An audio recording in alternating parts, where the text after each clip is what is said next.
الحمد لله رب العالمين والصلاة والسلام على سيد المرسلين وعلى آله وأصحابه وأهل بيته أجمعين.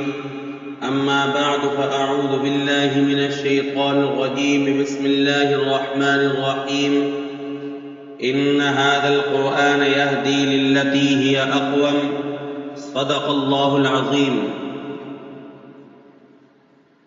میرے واجب الاحترام اور قابل صد احترام علماء کرام اور بزرگان دین اور میرے نوجوان ساتھیوں اور پس پردہ بیٹھی میری مائیں اور بہنیں، میں آج کے اس مبارک جلسے میں جو کہ قرآن کے عنوان پر قرآن کی برکت سے سجایا گیا ہے، اور میں چاہتا ہوں کہ قرآن پر آپ کے سامنے گفتگو کروں، کیونکہ قرآن ایک سمندر ہے اور اس سمندر کچھ موتیوں کو چنوں اور آپ کی جھولی میں ڈال دوں۔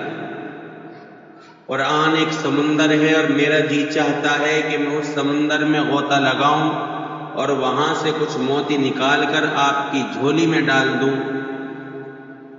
کیونکہ یہ قرآن کی برکت سے ہی سجائی گئی محفل ہے۔ قرآن اور صاحب قرآن میں فرق کیا ہے؟ قرآن اور صاحب قرآن یہ دو علیحدہ موضوع ہیں۔ اگر میں یہ کہوں کہ دونوں ایک ہیں تو اس میں کلام نہیں ہے، کہ قرآن بھی وہی ہے اور صاحب قرآن بھی وہی ہے۔ فرق کیا ہے؟ فرق یہ ہے کہ قرآن علم ہے، نبی عمل ہے، قرآن متن ہے، نبی تشریح ہے، قرآن اجمال ہے، نبی تفصیل ہے، قرآن کتاب میں اللہ کا کلام ہے، محمد چلتا پھرتا اللہ کا کلام ہے۔ قرآن بے مثال ہے، کیوں؟ اس لیے کہ جس پیغمبر پہ اترا وہ پیغمبر بھی بے مثال ہے۔ قرآن لازوال ہے، جس نبی پہ اترا وہ نبی بھی لازوال ہے۔ قرآن کو پڑھ کر کوئی تھکتا نہیں ہے، محمد صلی اللہ علیہ وسلم کو دیکھ کر کوئی تھکتا نہیں ہے۔ قرآن پڑھتے جاؤ، دنیا میں جتنی کتابیں پڑھتے ہو، ایم اے کی کتاب ہو یا بی اے کی کتاب ہو اور اسی طرح پرائمری کا نصاب ہو، ایک آدمی کہتا ہے کہ یہ تیسری جماعت کی کتاب میں نے پڑھی ہوئی ہے، ایک آدمی کہتا ہے کہ نہیں حضور کی سیرت کی کتاب پڑھو، دوسرا کہتا ہے نہیں یہ جغرافیہ کی کتاب پڑھو، تیسرا کہتا ہے کہ نہیں میں تاریخ الاسلام پڑھتا ہوں، چوتھا کہتا ہے کہ نہیں میں تو یہ کتاب پڑھ رکھی ہے۔ ایک کتاب کو تو پڑھتا ہے، دوسری مرتبہ تیرا جی نہیں چاہتا، دو مرتبہ پڑھتا ہے، تیسری دفعہ اسے لائبریری میں بند کر دیتا ہے۔ تو لائبریری میں جاتا ہے، کرایہ خرچ کرتا ہے اور کہتا ہے کہ مجھے ایک کتاب چاہیے، جب تو پڑھ لیتا ہے اس کو واپس کر دیتا ہے، وہ کتاب دوبارہ نہیں پڑھتا، تیرا جی نہیں چاہتا۔ دنیا کی کوئی کتاب دوبارہ تو نہیں پڑھتا، سہ بارہ تو نہیں پڑھتا، لیکن ایک ہی ایسی کتاب ہے جس کا پہلی مرتبہ بھی وہی مزہ ہے، دوسری مرتبہ بھی وہی مزہ ہے، تیسری مرتبہ بھی وہی مزہ ہے، اور 40 مرتبہ پڑھے پھر بھی وہی مزہ ہے۔ ایک رات میں پڑھ لے مزہ وہی ہے، ساری رات پڑھے مزہ وہی ہے، سارا دن پڑھے مزہ وہی ہے۔ تراویح میں سے تو تراویح میں اگر اس کو سنے تو مزہ وہی ہے، نفلوں میں سنے تو مزہ وہی ہے، ممبر پر سنے تو مزہ وہی ہے، اور تسبیح میں سنے تو مزہ وہی ہے، قاری پڑھے تو مزہ وہی ہے، حافظ پڑھے تو مزہ وہی ہے۔ قرآن پڑھتا جا، مزے میں کوئی تبدیلی نہیں، 40 مرتبہ بھی پڑھے گا تو عرش خدا بولے گا کہ دنیا کی کسی کتاب پر اتنا ثواب نہیں ملتا جتنا ثواب اس کتاب پر ہے۔ ایک پوری کتاب پڑھے کوئی ثواب نہیں، قرآن کا ایک لفظ پڑھے 10 نیکیاں ملے گی، 10 گناہ معاف ہوں گے، 10 درجے بلند ہوں گے۔ یہ تو پڑھنے والے کی بات ہے، میں خدا کی قسم کھا کر کہتا ہوں تو قرآن نہیں پڑھتا ہے، قرآن سنتا ہے تو تجھے تب بھی ثواب ہے، قرآن دیکھتا ہے تجھے تب بھی ثواب ہے۔ جو بچہ قرآن پڑھتا ہے تو اس بچے کو سینے سے لگائے گا تجھے تب بھی ثواب ہے، اس بچے سے محبت کرے گا تجھے تب بھی ثواب ہے۔ تو بچے کو بھی چھوڑ دے، جس تپائی پہ قرآن رکھا ہے تپائی بنا کر تو بچے کو دے دے گا تجھے تب بھی ثواب ہے، تو غلاف بنائے گا تب بھی ثواب ہے۔ ارے قرآن مسجد میں پڑھا جاتا ہے تو مسجد میں قرآن سننے کے لیے گلی میں کھڑا ہو جاتا ہے اگر تو تب بھی ثواب ہے، ابھی ثواب ہے، دیکھنا بھی ثواب ہے۔ قرآن بے مثال ہے۔ اور ایک بات اور کہتا ہوں، قرآن لاریب ہے، اور یہ لاریب میں نے نہیں کہا، خود قرآن نے کہا ہے کہ میں لاریب ہوں۔ قرآن کھولو، قرآن نے سب سے پہلے یہ کہا کہ لوگوں مجھے پڑھتے ہو، میں بتاؤں میں کون ہوں؟ میرا تعارف پوچھنے سے پہلے مجھ سے پوچھو کہ میری حیثیت کیا ہے، میرا اسٹیٹس کیا ہے۔ یہ قرآن کہتا ہے۔ کہیں ایسا نہ ہو کہ پورا قرآن پڑھ جاؤ، بعد میں پتہ چلے کہ تو بدل دیا گیا تھا، بعد میں پتہ چلے کہ اسے تو شرابیوں نے لکھا تھا، بعد میں پتہ چلے کہ اس کا تو سارا حصہ بدل دیا گیا، بعد میں پتہ چلے کہ اس کے تو کئی حصے نکال دیے گئے۔ اس لیے 114 سورتوں میں جو پہلی سورت ہے، پہلا لفظ ہے الف لام میم، پڑھنے کے بعد قرآن اپنی حیثیت کو متعین کرتا ہے تاکہ پہلے میری حیثیت کو پڑھ کر پھر آگے چل، تاکہ شک کوئی باقی نہ رہے۔ قرآن نے کیا کہا؟ الف لام میم ذالک الکتاب۔ اور الف لام میم کیا ہے؟ الف کیا ہے؟ لام کیا ہے؟ میم کیا ہے؟ اس پر تم غور نہیں کرتے ہو۔ الف سے اللہ ہے، اللہ نے فرمایا میں بھیج رہا ہوں۔ لام سے جبرائیل ہے، جبرائیل نے کہا میں لا رہا ہوں۔ میم سے محمد ہے، محمد صلی اللہ علیہ وسلم کہتے میرے سینے پہ اترا ہے۔ میں اور بھی بڑی باتیں کر سکتا ہوں، لیکن یہ جلسہ قرآن کی برکت سے ہے۔ میں اور آپ مل کر آج قرآن کی باتیں کریں، کیونکہ قرآن سے بڑی کوئی بات نہیں۔ الف اللہ، لام جبرائیل، میم محمد۔ الف لام میم کوڈ ورڈ ہے، شارٹ ہیپنڈ ہے۔ خدا نے کوڈ ورڈ اپنی کتاب کے پہلے صفحے پر لکھا۔ کیوں لکھا؟ تاکہ راوی کا بھی پتہ چل جائے، بھیجنے والے کا بھی پتہ چل جائے، جس کے پاس بھیجا گیا اس کا بھی پتہ چل جائے۔ اور کیا کہا؟ الف لام میم۔ اگر شک کتاب میں کرتا ہے تو الف میں کر، اگر شک کتاب میں کرتا ہے تو لام میں کر، اگر شک کتاب میں کرتا ہے تو میم پہ شک کر۔ الف پہ شک کرے گا دہریہ بن جائے گا، لام پہ شک کرے گا کافر بن جائے گا، میم پہ شک کرے گا محمد کا منکر بن جائے گا۔ تو 3 شکوک سے گزر کر شک آگے بڑھے گا۔ جب شک آگے نہیں بڑھے گا تو پھر قرآن جیسی بے مثال کتاب کوئی نہیں۔ الف لام میم یہ ایک لفظ ہے، اس لفظ پر سینکڑوں کتابیں لکھی گئی ہیں، اس پر بڑی تحقیق کی گئی ہے۔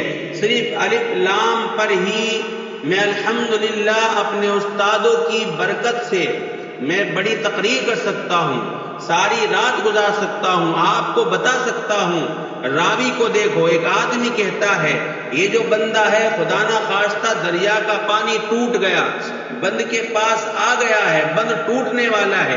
یہ آدمی چوک میں کھڑا ہو کر کہتا ہے لوگ یہ نہیں دیکھتے کہ یہ آدمی سچا ہے، یہ آدمی جھوٹا ہے۔ لوگ پھبتیاں اٹھاتے ہیں، بند کی طرف بھاگ جاتے ہیں، کیونکہ ایک آدمی نے کہا بند ٹوٹ گیا ہے، پانی شہر کی طرف آ گیا ہے۔ ایک عام آدمی کے کہنے پر یقین کرتا ہے اور الف لام میم پہ یقین نہیں کرتا۔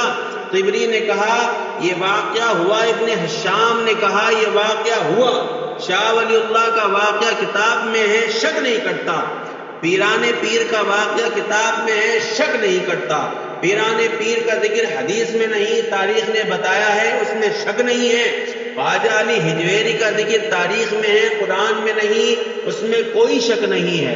معین الدین چشتی کا ذکر تاریخ میں ہے، اس میں کوئی شک نہیں۔ بابا فرید الدین گنج شکر کا ذکر قرآن میں نہیں ہے، صرف تاریخ میں ہے، اس میں کوئی شک نہیں۔ پیروں کا ذکر تاریخ میں ہو شک کوئی نہیں، اولیاء کا ذکر تاریخ میں ہو شک کوئی نہیں، بزرگوں کا ذکر تاریخ میں ہو شک کوئی نہیں۔ جس تاریخ کو تو نے لکھا ہے اس میں کوئی شک نہیں، جس الف کو خدا نے بھیجا اس میں شک کرتا ہے؟ الف ہے، لام ہے، میم ہے، مجھے کہنے دے کہ اللہ نے محمد اور اپنے درمیان واسطہ جبرائیل کا کیوں رکھا؟ اس لیے رکھا ہے کہ جبرائیل فرشتوں کا سردار ہے، اور قرآن نے خود کہا قُلْ مَنْ كَانَ عَدُوًّا لِجِبْرِيلَ فَإِنَّهُ نَزَّلَهُ عَلَىٰ قَلْبِكَ۔ جو شخص جبرائیل کا دشمن ہے وہ محمد تیرا بھی دشمن ہے، میرا بھی دشمن ہے۔ اللہ نے کتنی وضاحت کے ساتھ فرمایا ہے، الف لام میم ذالک الکتاب، اس کتاب میں کوئی شک نہیں ہے۔ اور بھی بڑی کتابیں آئیں، کسی کتاب کا آغاز اس بات سے نہیں ہوا کہ اس میں کوئی شک نہیں۔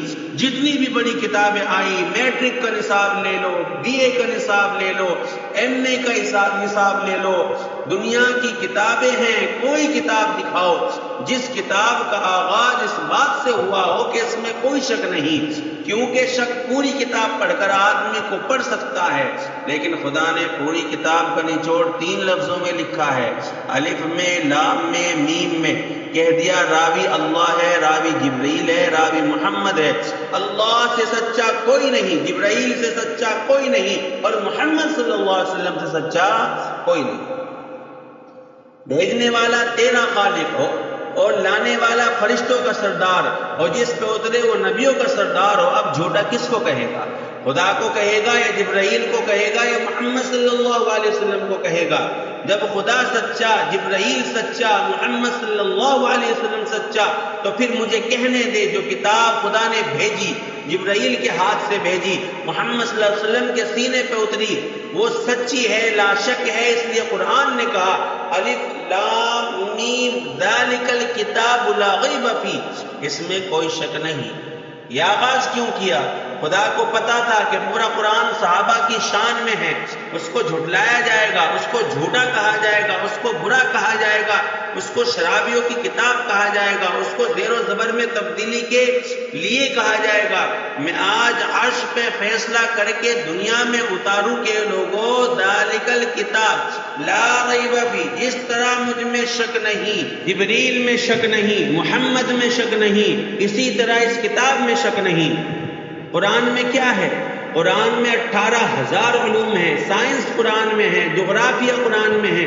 آؤ میں تمہیں بتاتا ہوں جغرافیہ کہاں ہے، آؤ میں تمہیں بتاتا ہوں سائنس کہاں ہے۔ وَأَنزَلْنَا الْحَدِيدَ فِيهِ بَأْسٌ شَدِيدٌ، یہ سائنس ہے۔ قُلْ سِیرُوا فِی الْأَرْضِ، یہ جغرافیہ ہے۔ لاؤ تو صحیح جغرافیہ قرآن میں ہے، سائنس قرآن میں ہے۔ ایک بہت بڑے عالم ہیں، انہوں نے برطانیہ میں گلاسکو کے ایک شہر میں ایک عیسائی مارٹن سے گفتگو کی۔ مارٹن عیسائی تھا، انہوں نے اسے چیلنج کیا، انہوں نے کہا اسلام سائنس کا بانی ہے، بات قابل غور ہے، غور سے سنیں، میری گفتگو کی طرف آپ کی توجہ ہے؟ یہ رحمت والی محفل ہے، رحمت والی کتاب کا ذکر ہے، آج رحمت کا نزول ہو رہا ہے۔ انہوں نے اس عیسائی سے کہا اسلام سائنس کا بانی ہے۔ اس نے کہا نہیں مولویوں تم پیچھے رہ گئے ہو، سائنس آگے نکل گئی ہے، مولویوں تم پیچھے رہ گئے ہو، سائنس چاند پر پہنچ گئی ہے، ستاروں پہ پہنچ گئی ہے، تم پیچھے رہ گئی ہو۔ کہاں اسلام کو کیا پتا ہے، اسلام کون سا مذہب ہے؟ انہوں نے اس کے سامنے ایک بات کہی، پڑھے لکھے لوگوں کی توجہ کے لیے کہتا ہوں، انہوں نے اس سے کہا کہ سائنس کا بانی اسلام ہے۔ انہوں نے کہا آپ کو پتا ہے سائنس کہتے کس کو ہے؟ سائنس یہ عربی زبان کا لفظ ہے، انگریزی کا لفظ نہیں ہے۔ سائنس اصل میں سائنس ہے، سائنس کا معنی توڑنا، ریسرچ کرنا، ٹھیک کرنا، ساس کا معنی چھان پھٹک کرنا، اسی سے سیاست ہے۔ سائنس اور سیاست کا مادہ ایک ہے۔ سیاست کا معنی انتظام کرنا اور لغوی معنی ہے بھیڑوں کی رکھوالی کرنا، یہ سیاست کا معنی ہے، اور سائنس کا معنی توڑنا پھوڑنا، توڑ پھوڑ کر اندر دیکھنا، اسے سائنس کہتے ہیں۔ انہوں نے کہا اس کا بانی اسلام ہے اور اسلام بھی قرآن ہے۔ اس عیسائی نے کہا یہ کیسے؟ تو انہوں نے کہا کہ میں چیلنج کرتا ہوں، مجھے بتاؤ محمد کے آنے سے پہلے تم نے جہاز کیوں نہیں بنائے؟ عیسائیت تو حضور سے پہلے بھی تھی، حضور کے آنے سے پہلے ٹیکنالوجی کیوں نہیں تھی؟ حضور کے آنے سے پہلے جدید مشینری کیوں نہیں تھی؟ آپ کے آنے سے پہلے وائرلیس کیوں نہیں تھی؟ حضور کے آنے سے پہلے ریڈیو ٹیلی ویژن کیوں نہیں تھا؟ آپ کے آنے سے پہلے لوہے کو مسخر کیوں نہیں کیا گیا؟ آپ کے آنے سے پہلے بحری ہوائی جہاز کیوں نہیں بنائے گئے؟ جواب دو، بتاؤ۔ وہ خاموش ہے۔ مارٹن عیسائی، نامور پادری گلاسکو کا، اس کے ساتھ ایک یہودی بیٹھا تھا جیمز، انہوں نے ان سے کہا آپ اگر بتائیں ہماری معلومات میں اضافہ ہوگا، تو انہوں نے کہا اسلام اور قرآن سائنس کا بانی ہے۔ وہ کہتا ہے وہ کیسے؟ تو انہوں نے کہا سائنس کا معنی توڑنا ہے، چھان پھٹک کرنا ہے، ریسرچ کرنا ہے، یہ سائنس کا معنی ہے۔ اور جن چیزوں کو تم توڑتے ہو پھوڑتے ہو، آپ کے آنے سے پہلے لوگ ان کو خدا کہتے تھے۔ پتھر کو توڑنا یہ سائنس ہے، پتھر کو تو خدا کہتا ہے، اور پتھر کو تو خدا کہتے تھے، توڑا کیسے جائے؟ درخت کو خدا کہتے تھے، توڑا کیسے جائے؟ چاند کو سجدہ ہوتا تھا، ریسرچ کیسے کی جائے؟ سورج کو سجدہ ہوتا تھا، ریسرچ کیسے کی جائے؟ تاروں کو سجدہ کیا جاتا تھا، ریسرچ کیسے کی جائے؟ ریسرچ کا معنی توڑنا، چھان پھٹک کرنا۔ اور جن سے تم نے سائنس بنائی ہے ان کو تو لوگ سجدہ کرتے تھے، ان کو توڑا کیسے جائے، ان کو پھوڑا کیسے جائے؟ سب سے پہلے قرآن اترا، قرآن نے آ کر کہا درخت خدا نہیں ہے، ستارہ خدا نہیں ہے، سورج خدا نہیں ہے، اور ستارے یہ خدا نہیں ہے، پتھر خدا نہیں ہے۔ اسلام نے آ کر، قرآن نے آ کر ان کی خدائی کا بھانڈا چورا چورا کر دیا، پھوڑ دیا، ان کی خدائی ختم ہو گئی۔ اب ان کو توڑنا بھی تم نے شروع کیا، پھوڑنا بھی تم نے شروع کر دیا۔ اگر یہ خدا رہتے ریسرچ نہ ہوتی، اگر یہ خدا رہتے ان پر تحقیق نہ ہوتی، اگر یہ خدا رہتے تو ان کو توڑا نہ جاتا۔ آپ صلی اللہ علیہ وسلم نے آ کر بتایا کہ سجدے کے لیے سورج نہیں ہے، ستارہ نہیں ہے، چاند نہیں ہے۔ چاند بھی تیرا نوکر ہے، سورج بھی تیرا نوکر ہے، درخت بھی تیرا نوکر ہے، پتھر بھی تیرا نوکر ہے۔ جب آپ نے ساری چیزوں کو تیرا نوکر بتایا، اب تو نے ریسرچ شروع کی اور سائنس کا آغاز ہوا۔ اس وقت ان مولانا نے کہا تھا کہ قرآن کہتا ہے کہ یہ کتاب ہے، اس میں کوئی شک نہیں ہے، یہ میں نہیں کہتا، خدا کہتا ہے، اور یہ قرآن ناطق ہے۔ ناطق کا معنی بولنے والا ہے، قرآن بولتا ہے۔ قرآن سے پوچھو اے قرآن تو کون ہے، اے قرآن تو کس پر اترا؟ تو قرآن کہتا ہے کہ نزل علی محمد، میں محمد پر اترا۔ قرآن تو بتا تجھے لایا کون ہے؟ قرآن کہتا ہے نزل به الروح الامین، مجھے روح الامین لایا۔ یہ قرآن تو بتا تیری حفاظت کا ذمہ کس نے لیا؟ قرآن کہتا انا نحن نزلنا الذکر وانا له لحافظون۔ اور ایک بات اور کہتا ہوں، دنیا میں ایک اللہ کا قرآن ہے جس نے پوری کائنات کے غیر مسلموں کو 3 چیلنج کیے۔ قرآن نے کیا کہا؟ قرآن نے کہا جب مکے کے مشرکوں نے کہا یہ اپنی بنائی ہوئی کتاب ہے، تو قرآن نے چیلنج کر دیا۔ قرآن نے کہا فَأْتُوا بِسُورَةٍ مِّن مِّثْلِهِ۔ قرآن نے یہ کہا، 3 چیلنج کیے۔ پہلا چیلنج کہ قرآن جیسی کتاب تو لے کے آؤ۔ امرؤ القیس جیسا شاعر، عربی کا فصیح و بلیغ شاعر تم میں موجود ہے، اگر تم کہتے ہو یہ انسانوں کا کلام ہے تو لاؤ، اس قرآن جیسی کتاب لاؤ۔ جب کوئی نہ لا سکا تو قرآن نے دوسرا چیلنج کیا، فَأْتُوا بِعَشْرِ سُوَرٍ مِّثْلِهِ۔ سارا قرآن نہ لاؤ، 10 صورتیں لے آؤ۔ جب 10 بھی نہ لے آئے تو آخری چیلنج کیا قرآن نے، فَأْتُوا بِسُورَةٍ مِّن مِّثْلِهِ، ایک صورت لے آؤ، اِنَّا أَعْطَيْنَاكَ الْكَوْثَرَ جیسی۔ یہ چیلنج محمد مصطفیٰ نے لکھا، سورہ کوثر لکھ کر کعبے کی دیوار پر لگا دی، اور یہ صورت کئی مہینے تک لٹکی رہی، لیکن کوئی قرآن کے چیلنج کا جواب نہ دے سکا۔ تو انہوں نے عیسائیوں سے کہا عیسائیوں تم نے ستارے مسخر کیے، چاند پر پہنچے، اور انہوں نے کہا عیسائیوں بتاؤ تم نے جہاز بنائے، تم نے ٹیلی ویژن بنایا، تم نے وائرلیس بنائی، ٹھیک ہے، کارخانے بنائے، ٹھیک ہے، تم نے کتنی ریسرچ کی ہے؟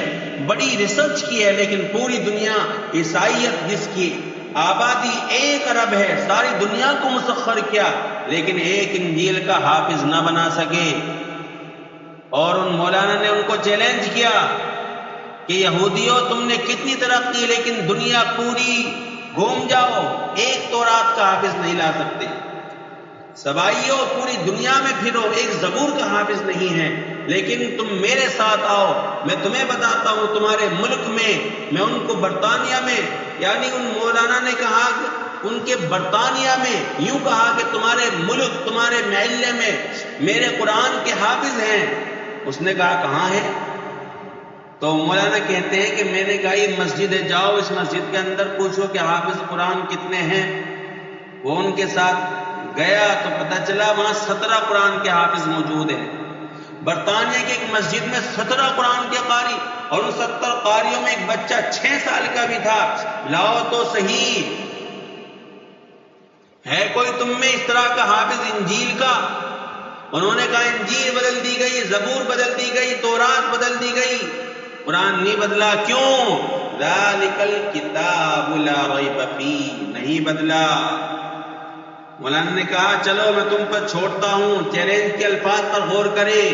انہوں نے کہا کہ بائبل انجیل کا خلاصہ تم نے بائبل کے نام پہ چھاپایا ہے، جو بائبل امریکہ میں چھپی وہ لندن میں نہیں، جو لندن میں ہے وہ گلاسکو میں نہیں، جو گلاسکو میں ہے وہ پیرس میں نہیں، جو پیرس میں ہے وہ ہالینڈ میں نہیں، جو ہالینڈ میں ہے وہ پولینڈ میں نہیں۔ تمہاری بائبل تمہاری کتاب، اور میرے ساتھ افغانستان کے پہاڑوں پہ جو قرآن ہے وہ بھی لاؤ، اور انڈیا کے دیاروں میں جو قرآن ہے وہ بھی لاؤ، افریقہ کے جزیروں میں جو قرآن ہے وہ بھی لاؤ، امریکہ کی بستیوں میں جو قرآن ہے وہ بھی لاؤ، گلاسکو میں جو قرآن ہے وہ بھی لاؤ۔ آؤ، الف لام میم سے قرآن شروع ہوگا اور والناس پہ ختم ہوگا۔ یہی قرآن برطانیہ میں، یہی امریکہ میں، یہی افریقہ میں، یہی انڈیا میں، یہی پاکستان میں، یہی 40 عرب ملکوں میں، پوری دنیا میں۔ تو انہوں نے کہا یہ تو قرآن لکھا ہوا ہے، چلو اس کو بھی چھوڑو۔ افغانستان میں 8 سال کا بچہ قرآن کا حافظ ہے، اسے ایک جگہ کھڑا کرو۔ برطانیہ میں 8 سال کا بچہ، اسے ایک جگہ کھڑا کرو۔ انڈیا میں، ہندوستان میں 8 سال کا بچہ، پوری دنیا میں انٹرنیشنل حافظوں کو جمع کرو، پوری دنیا کے 180 ملکوں کے 180 قرآن کے قاری جمع کرو، ان کو کھڑا کرو، علیحدہ علیحدہ کر کے سنو۔ ایک بچے کو اس کمرے میں کھڑا کر دو، دوسرے کو اس کمرے میں کھڑا کر دو، ہر بچہ الف لام میم سے شروع کرے گا، وہ ناس تک پڑھتا چلا جائے گا۔ اگر کسی ایک رکوع میں تبدیلی ہوگی تو میں مذہب بدل لوں گا، ایک صورت میں تبدیلی ہوگی تو میں مذہب بدل دوں گا۔ اور وہ مولانا کہتے ہیں کہ میں نے تو یہ چیلنج عیسائیت اور یہودیت کی دنیا کو کیا تھا، لیکن چاہے وہ کسی بھی قوم کا ہو، کسی بھی فرقے سے تعلق رکھتا ہو، محمد کا قرآن بدلنے کو کہتا ہو، عیسائیت، اور میں بھی یہی کہتا ہوں کہ عیسائیت اس چیلنج کا جواب نہ دے سکی، یہودیت نہ دے سکی، لیکن ذالک الکتاب لا ریب فیہ کہ اصل قرآن کی آیتیں 17,000 ہیں، لیکن اسی قرآن کی آیتیں 6,666 ہیں۔ اسی لیے جو الفاظ میرے قائد حق، جو ہمارے علماء حق جو کہتے ہیں کہ یہودیوں سے، سبائیوں سے، عیسائیوں سے بڑا کافر وہ ہے جو قرآن کے بارے میں یوں کہتا ہے کہ قرآن پورا قرآن نہیں ہے۔ یاد رکھو، ایک بات کہتا ہوں، توجہ دیں، اس لفظ پہ غور نہیں کرتے۔ دیکھیے یہ قرآن ہے، اترنے کو تو انجیل بھی اتری، زبور بھی اتری، تورات بھی اتری، 127 صحیفے آسمانوں سے اترے، بڑی کتابیں 4 اتری۔ کیسے اتری؟ قرآن کیسے اترا؟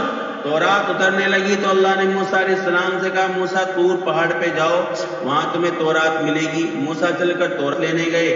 زبور کا وقت آیا، داؤد علیہ السلام سے کہا اسے عبادت خانے میں بیٹھ جاؤ، یہاں زبور ملے گی۔ انجیل کا وقت آیا تو عیسیٰ علیہ السلام سے کہہ دیا اپنے عبادت خانے سے باہر نہیں جانا، میں انجیل اتار رہا ہوں۔ تورات اتری، موسیٰ علیہ السلام لینے گئے، انجیل اتری، عیسیٰ علیہ السلام لینے گئے، زبور اتری، داؤد علیہ السلام لینے گئے۔ لیکن دیکھو تو صحیح، ذالک الکتاب جب اتری، یہ کتاب جب اتری تو کون لینے گیا؟ اس کے دینے کو تو دیکھو کہ اس کتاب کو لینے کے لیے محمد صلی اللہ علیہ وسلم نہیں گئے، بلکہ پیغمبر مکے میں تھا، قرآن کو مکے میں بھیج دیا. نبی مدینے میں تھا، قرآن کو مدینے میں بھیج دیا.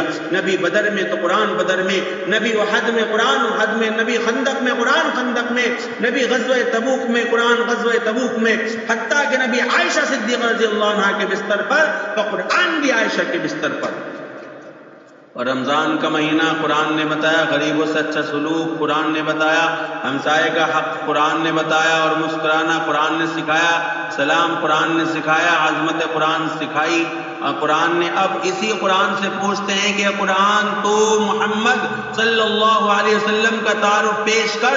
تو قرآن کہتا ہے الم یجدک یتیما فآویٰ، پیغمبر کی رحمت کا ذکر کر کے قرآن کہتا ہے وما ارسلناک الا رحمتا للعالمین. جب پیغمبر کی زلفوں کا ذکر آیا تو قرآن واللیل کہتا ہے، نبی کے چہرے کا ذکر آیا تو قرآن والضحیٰ کہتا ہے، پیغمبر کے ہونٹوں کا ذکر آیا تو قرآن لا تحرک بہ لسانک لتعجل بہ کہتا ہے، نبی کو دانتوں کا ذکر آیا تو قرآن یاسین کہتا ہے، پیغمبر کی آنکھوں کا ذکر آیا تو قرآن ما زاغ البصر وما طغیٰ کہتا ہے، پیغمبر کی سنت کا ذکر آتا ہے تو قرآن ما آتاکم الرسول فخذوا وما نہاکم عنہ فانتہوا کہتا ہے، نبی کے زمانے کا ذکر آیا قرآن والعصر کہتا ہے، پیغمبر کے شہر کا ذکر آیا قرآن لا اقسم بہذا البلد کہتا ہے، پیغمبر کی صفتوں کا ذکر آیا قرآن انا ارسلناک شاہدہ کہتا ہے، مبشرن کہتا ہے، نذیرن کہتا ہے، داعیا الی اللہ کہتا ہے، باذنہ سراجا منیرا کہتا ہے، نبی کی ختم نبوت کے ذکر ہے قرآن ما کان محمد ابا احد من رجالکم ولکن رسول اللہ وخاتم النبیین کہتا ہے، نبی کی بیویوں اور بیٹیوں کا ذکر ہے قرآن یا ایھا النبی قل لازواجک وبناتک ونساء المؤمنین کہتا ہے، پیغمبر کے صحابہ کا ذکر ہے قرآن اولئک هم المفلحون کہتا ہے، اولئک هم الفائزون کہتا ہے، اولئک کتب فی قلوبہم الایمان کہتا ہے، الذی جاء بالصدق وصدق بہ کہتا ہے، یبشرہم ربہم برحمت منہ کہتا ہے، کنتم خیر امت اخرجت للناس کہتا ہے، رضی اللہ عنہم ورضوا عنہ کہتا ہے، خالدا فیہا ابدا کہتا ہے، ورضوان من اللہ اکبر کہتا ہے. قرآن صحابہ کی تعریف کہتا ہے، نبی چلتا ہے قرآن بولتا ہے، نبی مسکراتا ہے قرآن بولتا ہے، نبی اشارہ کرتا ہے قرآن بولتا ہے، نبی مکے میں آیا قرآن بولا، نبی مدینے میں آیا قرآن بولا، نبی مسکرایا قرآن بولا، نبی نے گفتگی قرآن بولا، صدیق قدموں میں آیا قرآن بولا، عمر قدموں میں آیا قرآن بولا، عثمان نے تلاوت کی قرآن بولا، دحیہ قلبی کا حسن چمکا قرآن بولا، نبی نے ستارہ توڑ دیا قرآن بولا، نبی نے چاند کے 2 ٹکڑے کر دیے قرآن بولا، پیغمبر مسکرائے تو قرآن بولا، نبی ہاتھ اٹھائے تو قرآن بولے، نبی سجدہ کرے تو قرآن بولے، نبی اٹھ کھڑا ہو تو قرآن بولے، حتیٰ کہ نماز میں پیغمبر کے دل میں خیال آئے کہ اللہ کعبہ بیت المقدس کی بجائے اگر خانہ کعبہ کو بنا دیا جائے تو اے اللہ مجھے خوشی ہوگی. یہ سوچنے کی دیر تھی کہ عرش سے قرآن بولے گا قبلۃ ترضاها، یہ قرآن بولتا ہے، یہ قرآن کی شان ہے، قرآن لا ریب ہے. شاہ عبدالعزیز محدث دہلوی رحمۃ اللہ علیہ بر صغیر کے بڑے عالم گزرے ہیں، اتنے بڑے عالم. توجہ کیجیے کہ کتب خانے میں بیٹھے ہیں، ایک آدمی بھاگا ہوا ہے، اس نے کہا شاہ جی اسلام کی ناک کٹ گئی. کیسے کٹ گئی بھائی؟ انہوں نے کہا فنڈر پادری دلی کے چوک میں کھڑا ہے، وہ کہتا ہے کہ اوے مسلمانوں آؤ، اگر تم سچے ہو تو میرا مقابلہ کرو، میرے ہاتھ میں بائبل ہے، انجیل ہے، میں اس کو جلتی ہوئی آگ میں پھینکتا ہوں، اگر تم سچے ہو تو لاؤ اپنا قرآن آگ میں ڈالو، میں اپنی بائبل ڈالتا ہوں، تم اپنا قرآن ڈالو. وہ آدمی کہنے لگا شاہ جی چوک میں دنیا کا اجتماع ہے، لوگ بڑے جمع ہیں، اسلام کی ناک کٹ گئی، ہزاروں کا اجتماع ہے، چوک میں اجتماع ہے. اس نے کہا کہ آگ جل رہی ہے، آسمانوں سے شعلے باتیں کر رہے ہیں، میں اپنی بائبل یعنی انجیل اس آگ میں ڈالتا ہوں، تم قرآن ڈالو. شاہ جی اٹھ کر چل پڑے. اس نے کہا قرآن تو اپنے ہاتھوں میں لے لو. شاہ عبدالعزیز نے کہا بغیر قرآن کے بات بن جائے گی. شاہ عبدالعزیز وہاں پہنچے، شاہ صاحب نے فرمایا تو کیا کہتا ہے؟ اس پادری نے کہا چیلنج کرتا ہوں، آگ جل رہی ہے، آگ میں قرآن ڈالو، میں انجیل ڈالتا ہوں. شاہ عبدالعزیز نے فرمایا اللہ کا قرآن اپنے ہاتھوں سے آگ میں ڈالوں؟ میں کوئی قرآن کا منکر ہوں؟ اس نے کہا پھر آپ جھوٹے ہیں، آگ میں قرآن ڈالو، ابھی فیصلہ ہوگا، جو سچا ہوگا بچ جائے گا، جھوٹا ہوگا جل جائے گا. شاہ عبدالعزیز رحمۃ اللہ علیہ نے فرمایا میں فیصلہ کرتا ہوں، تم اس طرح کرو کہ اس انجیل کو سینے سے لگاؤ، میں قرآن کو سینے سے لگاتا ہوں، تم بھی چھلانگ لگاؤ میں بھی چھلانگ لگاتا ہوں، تمہاری کتاب سچی ہوگی تجھے بچا لے گی، میری کتاب سچی ہوگی مجھے بچا لے گی۔ قرآن بے مثال۔ جب شاہ عبد العزیز نے یہ بات کہی تو عیسائی لاجواب ہو گیا، بھاگنے لگا، لوگوں نے پکڑ لیا، کہاں جاتا ہے؟ کہنے لگا بائبل پر تو میں نے مسالہ لگایا ہوا تھا، اپنے جسم پر تھوڑا کوئی مسالہ لگا رکھا تھا۔ تو میرے بھائیو، جب تک امتوں نے قرآن کو سینے سے لگایا، قرآن کو گھر میں نہیں ٹانگا، اس وقت تک خود قرآن کہتا ان ھذا القرآن یہدی للتی ہی اقوم، یہ قرآن قوم کو اونچا کرتا ہے، یہ سر بلند کرتا ہے، یہ انسانوں کو اونچا کرتا ہے۔ میرا دعویٰ ہے کہ بر صغیر ہندوستان، پاکستان، بنگلہ دیش میں سب سے زیادہ قرآن کے قاری دارالعلوم دیوبند نے پیدا کیے۔ ہمیں اس بات پر فخر ہے۔ علماء بریلوی نے بڑا دین کا کام کیا ہوگا، علماء اہل حدیث نے بڑا دین کا کام کیا ہوگا، اس میں کوئی شک نہیں۔ لیکن آپ مدارس عربیہ کی تعداد دیکھیں، مدارس عربیہ کی تعداد کا میں معائنہ کرانا چاہتا ہوں۔ اس وقت ہندوستان میں 18,000 دینی مدارس ہیں، علماء دیوبند کے، جن 18,000 دینی مدارس میں 32.5 لاکھ بچے قرآن حفظ کر رہے ہیں۔ یہ قرآن کا اعجاز ہے۔ اور پاکستان میں 11,000 دینی مدارس ہیں، بریلوی علماء کے مدارس، اہل حدیث علماء کے مدارس اس کے علاوہ ہیں، 11,000 قرآن کے مدارس ہیں۔ قرآن پڑھا جا رہا ہے، قرآن سیکھا جا رہا ہے، قرآن سنایا جا رہا ہے۔ ایسی بھی کوئی صورت ہے، سورہ دخان ہے، جو شخص 8 دنوں میں ایک مرتبہ سورہ دخان پڑھتا ہے، 70,000 فرشتے پورا ہفتہ اس کے لیے مغفرت کی دعا کرتے ہیں۔ لاؤ کوئی ایسی کتاب، یہ قرآن ہے۔ قرآن بے مثال ہے، تلاوت بے مثال ہے، قرات بے مثال ہے، مفہوم بے مثال ہے۔ ابو حنیفہ سے پوچھا، ابو حنیفہ تو نے قرآن کو کیسے پایا؟ ابو حنیفہ نے کہا قرآن پاک سے میں نے 90,000 مسائل نکالے ہیں۔ احمد ابن حنبل سے پوچھا، انہوں نے کہا ہزاروں مسائل پر 4 جلدیں مکمل ہو چکی ہیں، لیکن قرآن کا معنی مکمل نہیں ہوا۔ علامہ امام غزالی سے پوچھا گیا قرآن کے بارے میں بتاؤ قرآن کیا ہے، تو امام غزالی نے ایک بڑی عجیب بات کہی۔ امام غزالی نے کہا لوگوں قرآن اتنا آسان ہے کہ 8 سال کے بچے کے سینے میں اتر جاتا ہے، مشکل اتنا ہے کہ 1400 سال سے علماء اس میں غوطے لگا رہے ہیں، موتیوں کو پا نہیں سکتے۔ امام احمد ابن حنبل سے پوچھا گیا امام بتاؤ قرآن کے بارے میں کوئی بات بتاؤ، تو امام کہتا ہے کیا بتاؤں، ایک دن خواب میں اللہ کا دیدار ہوا، میں نے اللہ سے پوچھا ہے اللہ تجھے سب سے زیادہ کون سی چیز پسند ہے، تو اللہ نے جواب میں فرمایا قرآن۔ احمد ابن حنبل کہتے ہیں کہ اے اللہ قرآن کے بارے میں کیا حکم ہے، سمجھ کر پڑھوں تب تجھے پسند ہے یا بے سوچے سمجھے پڑھوں تب تجھے پسند ہے؟ تو جواب میں اللہ نے فرمایا احمد سمجھ کر پڑھے تب بھی مجھے پسند ہے، بغیر سمجھ کر پڑھے تب بھی مجھے پسند ہے، پڑھو تو صحیح۔ ہمارے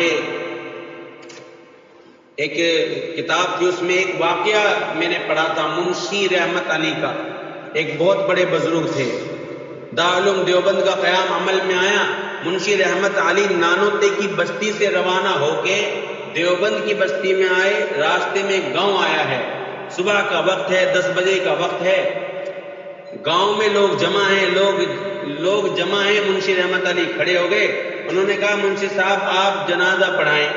منشی صاحب نے کہا میں تو نہیں پڑھاتا، تو گھر سے پیغام آیا کہ منشی رحمت علی کو بلاؤ جنازہ وہ پڑھائیں۔ لوگوں نے اس آدمی کی بیوی سے پوچھا کہ منشی رحمت علی کا نام تم نے کیوں لیا؟ تو وہ عورت کہتی ہے جو آدمی فوت ہوا اس آدمی نے فوت ہونے سے پہلے کہا تھا میں مر جاؤں تو میرا جنازہ منشی رحمت علی پڑھاوے گا۔ لوگوں نے کہا کہ آج وہ اتفاق سے آئے ہوئے ہیں، تو انہوں نے کہا کہ ہماری بات پوری ہو گئی۔ منشی رحمت علی نے جنازہ پڑھایا، وہ ملازمت پر روزانہ دفتر جاتے تھے، ملازم تھے، اللہ کے ولی تھے، تو انہوں نے کہا کہ کچھ وقت اس بزرگ کے پاس گزاروں، بڑا نیک آدمی معلوم ہوتا ہے۔ جنازہ پڑھایا، قبر میں اتارنے کا وقت آیا، منشی رحمت علی نے اپنے ہاتھوں سے اس میت کو قبر میں اتارا، دفن کر دیا، چلے گئے۔ دفتر میں پہنچے، بڑی عجیب بات ہے، جیب میں دیکھا جو ملازمت کا کارڈ تھا غائب تھا۔ خیال آیا کہ جب میں نے اس بزرگ کو قبر میں اتارا تو وہ کارڈ قبر میں اتر گیا۔ میری زندگی کا سوال ہے، ملازمت کا مسئلہ ہے، اسی وقت واپس آئے، لوگوں کو جمع کیا اور جمع کر کے کہا کہ ابھی ان کو دفن کیا ہے، گھنٹہ نہیں گزرا ہوگا، میری زندگی کا مسئلہ ہے، تھوڑا سا قبر کو ہٹا دو، مٹی کو ہٹا دو، مٹی کو ہٹانے کے بعد وہ میرا کارڈ یہاں موجود ہے۔ سب لوگ جمع ہو گئے، انہوں نے کہا منشی رحمت علی کوئی بات ہے نہیں اتنی بڑی، چلو ابھی دفن کیا ہے، مٹی کو ہٹایا، جب اس کے کفن کے قریب پہنچے تو کیا دیکھتے ہیں، اس کی ساری قبر گلاب کے پھولوں سے بھری پڑی ہے۔ منشی رحمت علی کو اپنی ملازمت بھول گئی، سیدھے اس عورت کے گھر گئے اور جا کر کہا کہ اماں بتا، یہ جو بزرگ تھا اس کا عمل کیا تھا، ساری زندگی کیا کرتا تھا؟ تو بوڑھی عورت نے جواب میں بڑی عجیب بات کہی، اس نے کہا یہ تو ان پڑھ تھا، زبانی اس نے چند صورتیں یاد کر رکھی تھی، لیکن لکھنا نہ آتا تھا، نہ پڑھنا آتا تھا، بھائی قرآن نہیں پڑھتا تھا۔ تو بوڑھی عورت کیا کہتی ہے، اس نے قرآن بھی نہیں آتا تھا، تو پھر عمل کیا تھا؟ تو اس عورت نے کہا 45 سال ہو گئے مجھے اس کے نکاح میں آئے ہوئے، ایک کام یہ روزانہ کرتا تھا، ایک ناغہ میں نے اس کا پوری زندگی میں نہیں دیکھا تھا۔ کام کیا تھا کہ جب صبح کی نماز پڑھ کر فارغ ہو جاتا تو قرآن سامنے رکھ لیتا اور قرآن سامنے رکھ کر قرآن کی سطروں کے اوپر انگلی رکھ کر کہتا، اے اللہ تو نے یہ بھی سچ کہا، تو نے یہ بھی سچ کہا، تو نے یہ بھی سچ کہا، تو نے یہ بھی سچ کہا۔ میرے بھائیو آؤ تو صحیح قرآن کی طرف۔ قرآن نے کہا ان ھذا القرآن یہدی للتی ہی اقوم، یہ قرآن وہ کتاب ہے جو گری ہوئی انسانیت کو بلند کرتی ہے یا نہیں کرتی؟ بے شک اللہ یہ حق فرما رہا ہے۔ آج جو ہم جگہ جگہ جو ہم پریشان کیے جا رہے ہیں، جو ہماری بے عزتی کی جا رہی ہے، یہ صرف اور صرف قرآن کو چھوڑنے کی نحوست ہے۔ آج ہم نے قرآن کو چھوڑا تو ہمارے گھروں سے دین نکل گیا، آج ہم نے قرآن کو چھوڑا تو آج ہمیں چوک پر مارا جا رہا ہے، آج ہم نے قرآن کو چھوڑا تو آج جو ہے پکچروں کی وجہ سے، فلموں کی وجہ سے انہیں دیکھ کر کے ہمیں ذلیل سمجھا جا رہا ہے، آج ہم نے قرآن چھوڑا تو ہمیں بازار میں بھی ذلیل سمجھا جا رہا ہے، اور اگر یہی حالت رہی، قرآن کو نہیں پکڑا، قرآن سے وابستگی نہ ہوئی، تو کل وہ دن دور نہیں کہ حرم میں بھی ہمیں ذلیل سمجھا جائے گا۔ اللہ ہم سب کی حفاظت فرمائے۔ وآخر دعوانا الحمدللہ رب العالمین۔